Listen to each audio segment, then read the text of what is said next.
बोले गोविंद भगवान की जय हो। मैं निवेदन ये कर रहा था प्यारे, जैसे शब्द में अर्थ, पृथ्वी में गंध, अग्नि में दाहकता, दूध में सफेदी, ऐसे ही राधा और कृष्ण का अभेद है। कहने में दो है लेकिन मूल में एक है। श्री सुखदेव जी कहते राजन, तो आज भगवान ने वेणु का नाद किया। क्या लिखा है? निसम्य गीतम तदनंग वर्धनम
निशम्य गीतम। निशम्य माने सुन करके। क्या सुन करके? गीतम, गीत को सुन करके। कैसा गीत है? बोले अनंग वर्धनम। गौर करना इस शब्द पर। अनंग माने होता है उससे कामदेव, और वर्धन माने बढ़ना। तो क्या कन्हैया की मुरली से कामवर्धक गीत निकला? बोले लिखा तो यही है। अभी थोड़ी देर पहले मैंने कहा था इसीलिए व्याकरण की आवश्यकता होती है। मतलब क्या इसका है? संस्कृत व्याकरण में विच्छेदने धातु से वर्धन शब्द बनता है। जो वर्धन शब्द की व्युत्पत्ति है वो विच्छेदने धातु से है, और जिस धातु का प्रयोग काटने के निमित्त होता है। कैसे? एक उदाहरण है तो बात क्लियर हो जाएगी। एक दुकानदार जब शाम को दुकान बंद करना चाहता है तो वो अपनी भाषा में कहता है दुकान बढ़ाओ। क्या कहता है? दुकान बढ़ाओ। दुकान बढ़ाने का मतलब है कि शटर के जो बाहर सामान है वो समेट करके अंदर। यही स्थिति यहां पर अनंग वर्धन शब्द की है। जो हृदयगत, मनोगत, बुद्धिगत, सूक्ष्मात सूक्ष्म अवशेष इनके विद्यमान था वो भी आप्त काम, पूर्ण काम, निष्काम श्याम से मिलने पर वो समाप्त हो गया। कैसे? जैसे आप चने को भारे में भूंज लें और फिर खेत में बो, जैसे बीज भुन जाने से उसका बीजत्व समाप्त हो जाता है, ऐसे जब कोई निष्काम से युक्त हो जाता है तो उसके जीवन का काम भाव समाप्त हो जाता है। तो आज देवियां जिन्होंने इस गीत को सुना है वो कैसी हैं?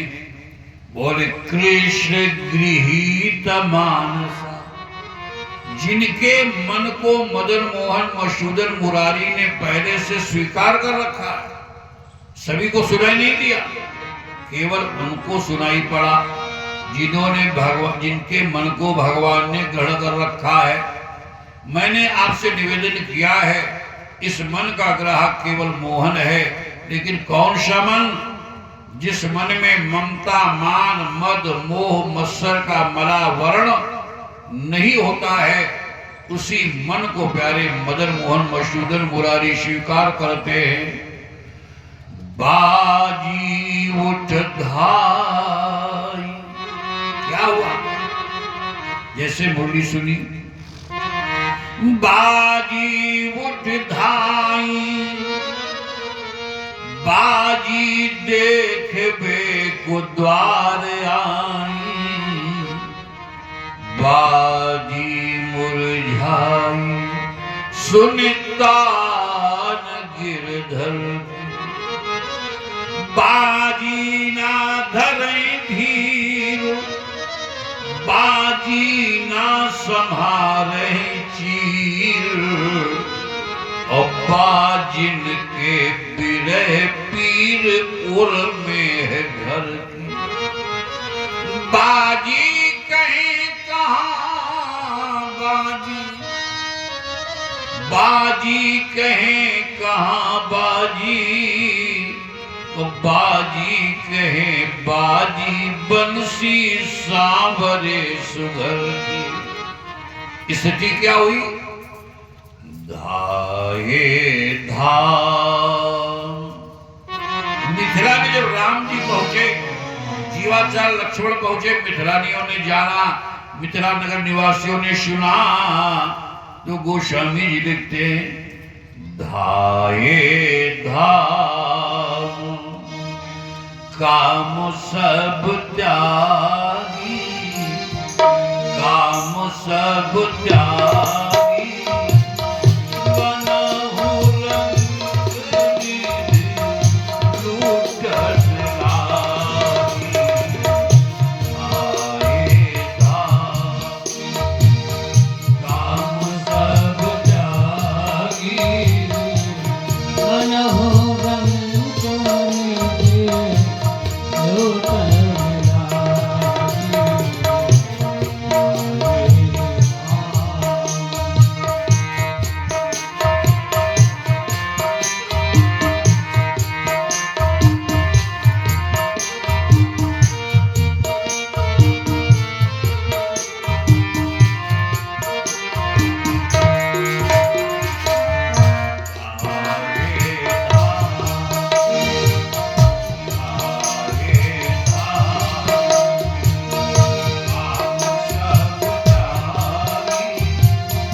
माता जी, अरे गोपी किधर को भज रही है?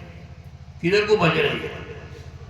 तो बोले जहां बज रही है वहीं को हम भज रही है। सुखदेव जी कहते राजन, ये सब भाग खड़े हुए, तो राजा परीक्षित ने कहा महाराज क्या ये गोपियां निठल्ली बैठी थी? इनके पास कुछ काम धंधा नहीं था? बोले नहीं राजन, सभी काम काज करने वाली थी। कौन क्या कर रहा था? बोले धाये धाम, अपना धाम छोड़ा, काम छोड़ा, धाये धाम काम सब त्यागी। क्या काम कर रही थी?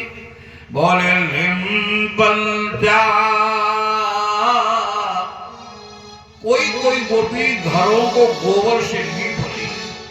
अब गौर करना, गोबर से जब माताएं आंगन बरामदा जो भी लीपा जाता है तो हाथ कितने गंदे होते हैं।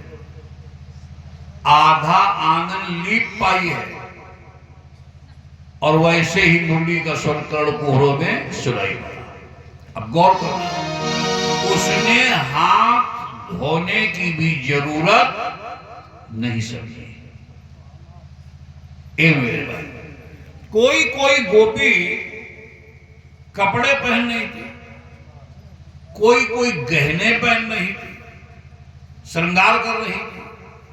तो जो कपड़े पहन नहीं थी, किसी किसी ने उल्टे कपड़े पहन लिए। भागवत जी में लिखा है कि उल्टे आभूषण पहन लिए। नाक वाला कान में, नाक में क्या पहना जाता है? नथुनी। और कान में झुमकी।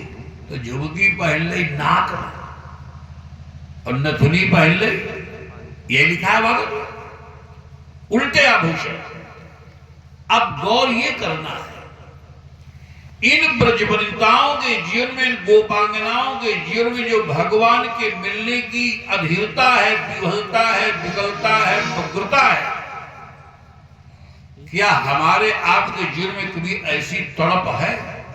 ए मेरे भाई, जिसके हो उसको व्यासपीठ से बारंबार साधुवाद है। अच्छा, क्यों नहीं है? क्योंकि हम भगवान को नहीं चाहते, हम भगवान से चाहते हैं। हम अपने आप को पहचाने कि हम अर्जुन के पक्ष के हैं कि हम दुर्योधन के पक्ष के हैं। मतलब क्या है इस बात का? जब महाभारत का युद्ध सुनिश्चित हो गया तो आइए, महाभारत का युद्ध जब सुनिश्चित हो गया, प्यारे,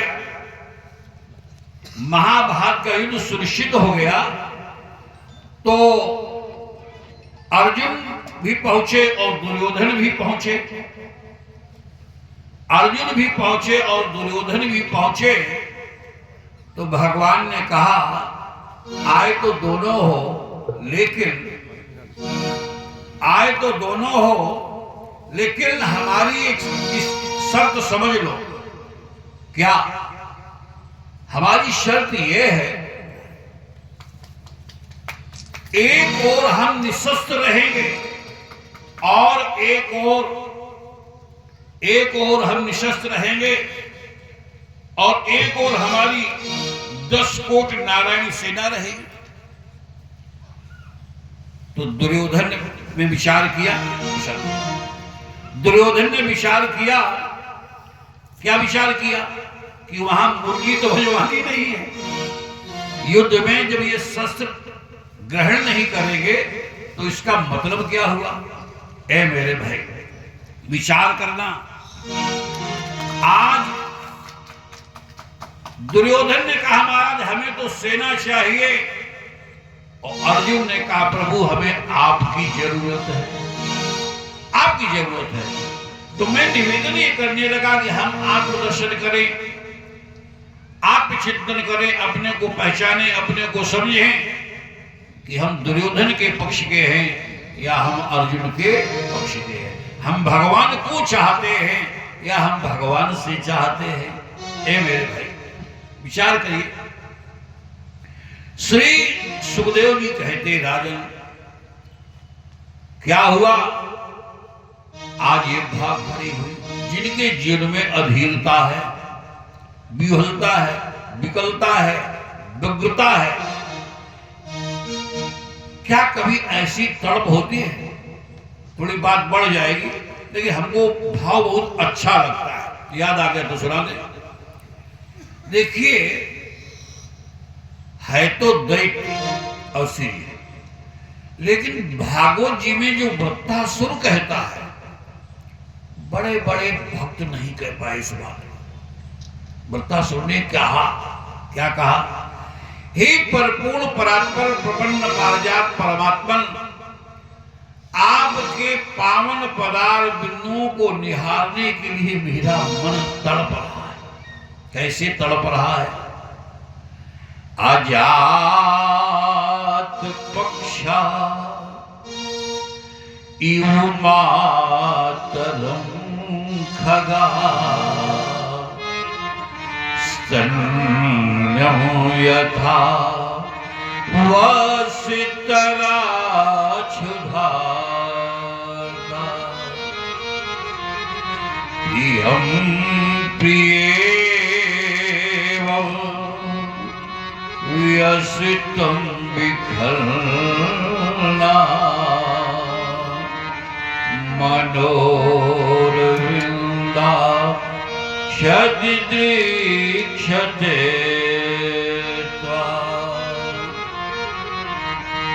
अजाति पक्षा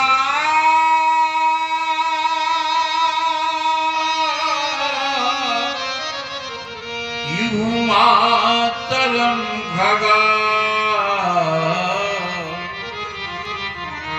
एक पंख विहीन पक्षी का बच्चा जिसके भी पंख नहीं निकले। ध्यान देना, एक पक्षी की सर्वस्व पूंजी उसके पंख होते हैं, जिन पंखों के बदौलत वो अंतरिक्ष में विचरण करता है। अभी नवजात पक्षी है जिसके भी पंख नहीं निकले, असहाय है, दीन है, असमर्थ है, बेबस है, निर्निमेष नेत्रों से प्रतीक्षा करता है कि मेरी माँ अपनी चोंच में कुछ दाने लेकर के आएगी और मेरे को चुबाएगी। जैसे पंख विहीन पक्षी का बच्चा अपनी माँ की प्रतीक्षा करता है, उसके अंदर माँ के दर्शनों की जो ललक तड़प होती है, अधीरता, विहलता, विकलता, व्यग्रता होती है, ऐसी ही तड़प भक्त के जीवन में भगवान के दर्शनों की होती है। दूसरा उदाहरण सुनिए, सब जानते हैं, और स्तन्यं यथा वसितरो क्षुधार्ता। गाय ने बछड़े को चाहे आज ही क्यों न जन्म दिया, भैंस का बच्चा नहीं, गाय का। स्तन्यं यथा वसितः क्षुधार्ता। गाय के बछड़े को जब खूंटे से आप खोलेंगे गाय को दूहने के लिए, तो बछड़ा कैसे जाता है? दौड़ करके, अधीर होता है। किसी के लिए? अपनी मां का दूध पीने के लिए। उस बछड़े के मन में जो अधीरता होती है, विकलता होती है, व्यग्रता होती है, ऐसी ही तड़प एक भक्त के जीवन में भगवान के दर्शनों की। तीसरा उदाहरण आप लोगों का है, माताओं का है। पातिव्रत धर्म में पूर्ण समर्पित कुलांगना नारी, जिसका प्रीतम प्यारा प्राणधन परमेश्वर पति परदेश गया है, कोमल कल्पना की सैया सजा करके व्यास लिखते, प्रियं प्रियेवं व्यसितं विखलना मनोरविन्दा क्षतिदीक्षते। कोमल कल्पना की सैया सजा करके पलक पाड़े बिछाती है, कब मेरा प्रीतम प्यारा आएगा, कब मेरा प्रीतम प्यारा आएगा। ऐसी ही तड़प, ऐसी ही ललक भगवान के प्रति भक्त के जीवन में होती है। तो ये जैसी थी धाये धाम काम समुद्याती,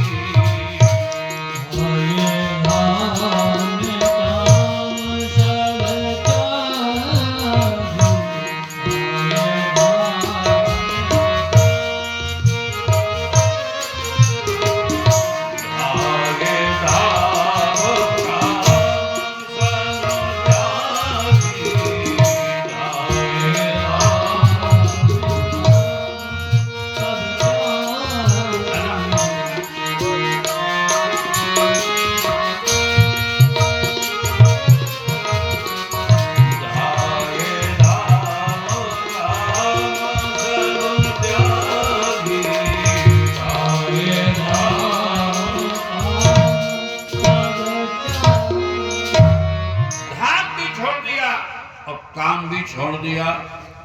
और गोपियां क्या कर रही थी? अंजनता कांसिलोचने, कोई कोई श्रृंगार कर रही है, एक आंख में काजल लगा पाई और दूसरी में लगाना चाहती है, तब तक मुरली का स्वर सुनाई पड़ा। दूसरी आंख में उसने काजल नहीं लगाया और भगवान के पास में पहुंच गई। जब भगवान के पास पहुंच गई, सुखदेव जी कहते राजन, तो भगवान ने उनका स्वागत किया। क्या कहा है? स्वागतम हो महाभागा प्रियं किं करवाणि वा व्रजस्याना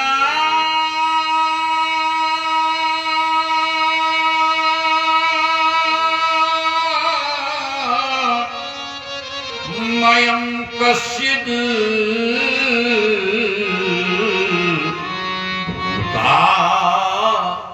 गमन कारण।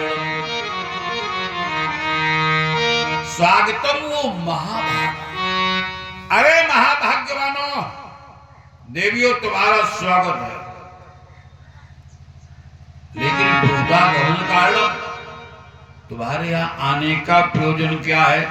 के ही कारण आगमन तुम्हारा। तुम्हारे आने का प्रयोजन क्या है? औचित्य क्या है?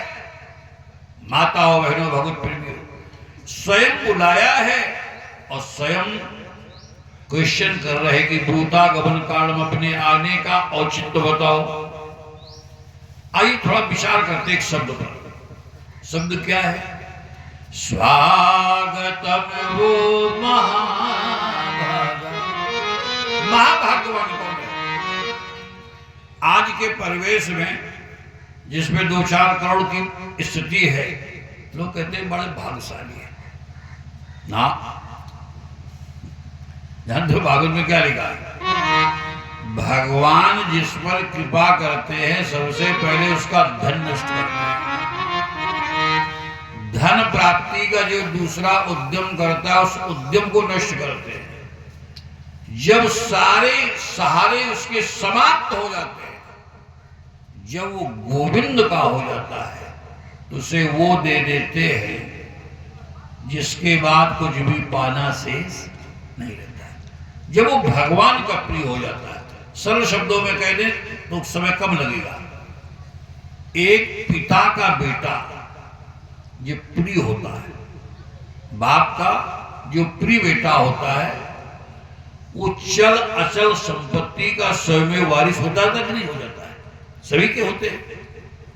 ऐसे ही जब भगवान का कोई प्रिय हो जाता है, कैसे? बोले सोई संपदा विभीषण, सोई संपदा विभीषण, सकुच दीन रघुनाथ। अब आइए भगवान शब्द पर। भगवान वो है जिसका जीवन सत्कर्म से, सद्धर्म से और भगवान से जुड़ा है, ठाकुर जी से जुड़ा है। ए मेरे भाई, अयोध्या भी अभागी हो गई। बड़ भागी बन अवध अभागी। विभीषण ने लंका को छोड़ा तो रावण भी भागा हो गया। उसके यहां तो सोने की दीवारें थी, सोने के बर्तन थे। तो धन से भाग्यवान नहीं ना, धर्म से है, सत्कर्म से है, सद्विचार से है। और बड़ भागी अंगद हनुमाना। और बड़ भागी कौन हुआ?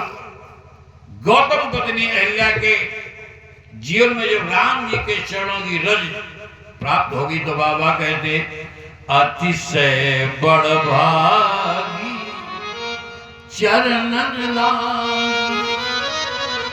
तो आप समझ गए होंगे कि भगवान कौन है। भागवत जी में एक और भगवान है, अम्बरीशो महाभागा सप्तद्वीपवती महिम। सातों द्वीपों के अखिल भूमंडल के शासक महाराजा अम्बरीश। अम्बरीश माने पृथ्वी से लेकर के अंबर आकाश पर्यंत तक जिसकी दृष्टि में इसके अलावा और कुछ नहीं है, वही अम्बरीश। दूसरा तो सुनिए, आकाश भीतर भी होता है और बाहर भी होता है, अंतरंग बहिरंग उभय पक्षों में जिसकी दृष्टि में इसके अलावा और कुछ नहीं है, वही अम्बरीश। ऐसे अम्बरीश का आदर्श क्या था, क्यों महाभाग्यवान है?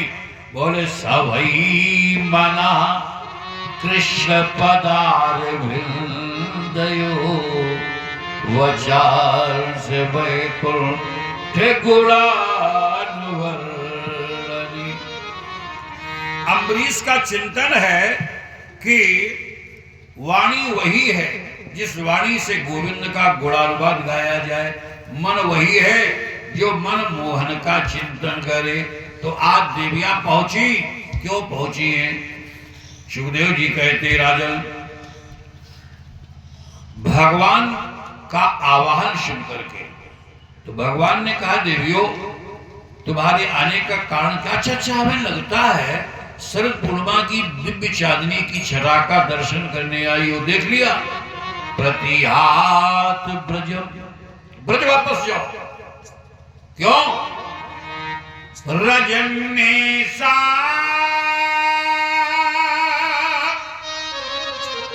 घोरी रूपा सत्व निषेविता। ये रात्रि का भयंकर स्वरूप नारी का जंगल में यूं विचरण करना कदाप उचित नहीं है। जाओ जाओ और सुनो देवियों, मातरा पितरा भ्रातरा पत्तस सुतस्यवः, जब तुम नहीं घर में होगी, तुम्हारी माँ, तुम्हारे पिता, तुम्हारे पुत्र, तुम्हारे पति, तुम्हारे भाई परेशान हो जाएंगे। क्या मतलब इसका कारण? भगवान ने उन संबंधियों का स्मरण कराया है जिनसे व्यक्ति बंधा है। भगवान ने विचार किया कि ये आ तो गई है, लेकिन इनका वैराग्य दृढ़ है या क्षणिक है। कभी कभी क्षणिक वैराग्य होता है। कैसे? जैसे घर में किसी ने कुछ कह दिया तो मूड अपसेट हो गया, बोले अब हम यहाँ नहीं रहेंगे। कहाँ रहेंगे? बोले नारद आश्रम नार में रहेंगे, राम नाम भी ढूंढ में रहेंगे। और 2-4 दिन रहे, जहाँ बड़े वाले पहुंचे, बोले पिताजी चलो, दादा चलो, नहीं जाएंगे। ऐसे कहा जाता है, ऐसे बोला जाता है। अरे उस दिन कुछ ज्यादा थी, नहीं ध्यान रहा क्या कहना चाहिए क्या नहीं कहना चाहिए। नहीं जाएंगे, बिल्कुल नहीं जाएंगे। कौन अपमान से? तो जहां कहा कि दिन भर आपका नाती बाबा बाबा कह करके रो रहा है, सारा बैराग समाप्त, सारा क्रोध समाप्त। अपनी सब्जी लाने लगे, फिर दरवाजा रखाने लगे। ये क्षणिक वैराग है। जब कोई शव यात्रा में जाता है, हेरेश्वर बिठोर, तो शरीर को जब चिता में जलता हुआ देखता है, इतनी अच्छी अच्छी बातें करता है आदमी। साल में 1-2 बार कभी ऐसा योग बन जाता है, तो अगर हुए मौके पर जाना पड़ता, जाना चाहिए भी।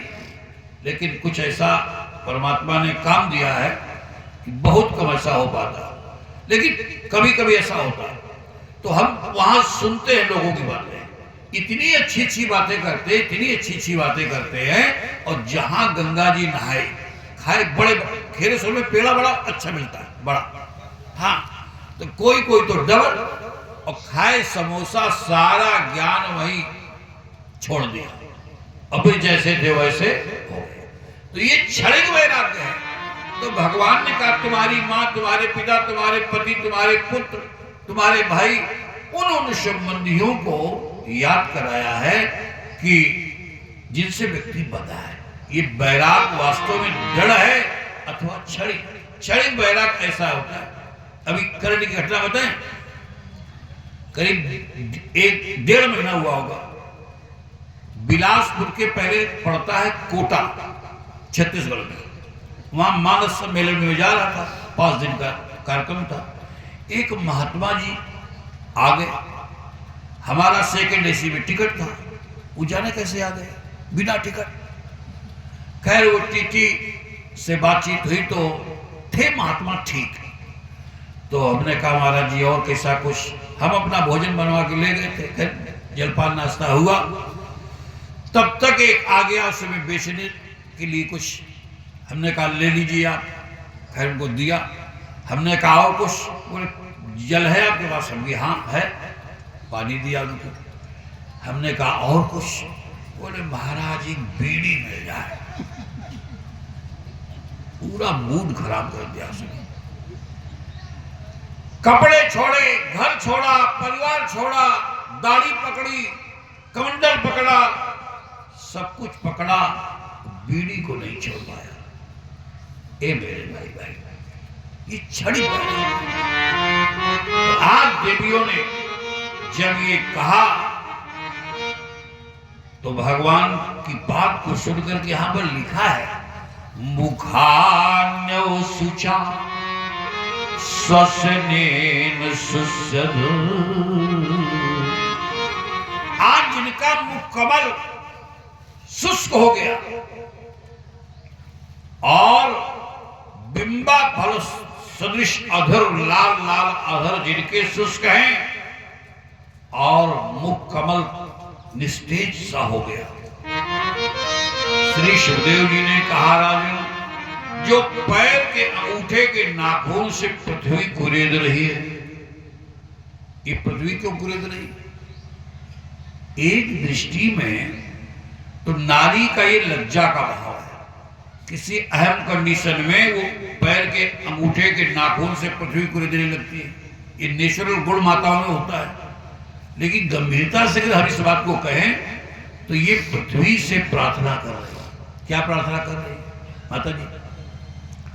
ये गोपियां मां वसुंधरा से कह रही, एक सीता का त्याग जब राम ने किया था, हे मां पृथ्वी, तो तुमने जानकी को अपनी गोद में स्थान दे दिया।